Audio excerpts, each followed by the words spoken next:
Diumenge serà el primer partit de tercera divisió oficial que es veurà en aquesta ciutat o en aquest poble Valls i, bueno, amb molta il·lusió i moltes ganes.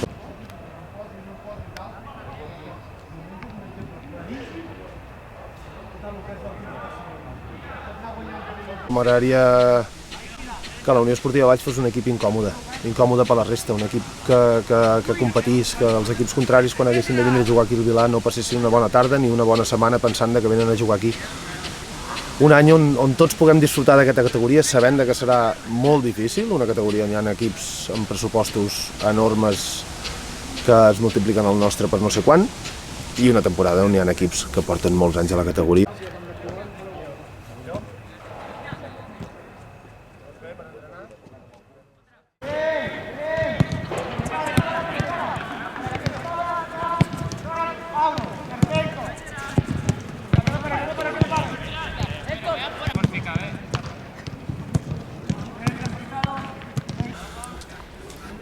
Si mires les estadístiques, ens agradaria aferrar-nos en aquestes estadístiques, perquè al final sempre veus que els equips que pugen de categoria les primeres voltes les fan molt bones. Per què? Perquè vens amb l'inèrcia de l'any anterior, vens amb la mentalitat guanyadora de l'any anterior, aquesta il·lusió d'estrenar categoria també et dona un plus. Si jugues 20 partits a la Lliga, una Lliga normal, una volta són 19. És quasi una volta el que jugarem enguany. I si som capaços amb 19 partits de fer-ho bé, doncs no renunciem a res.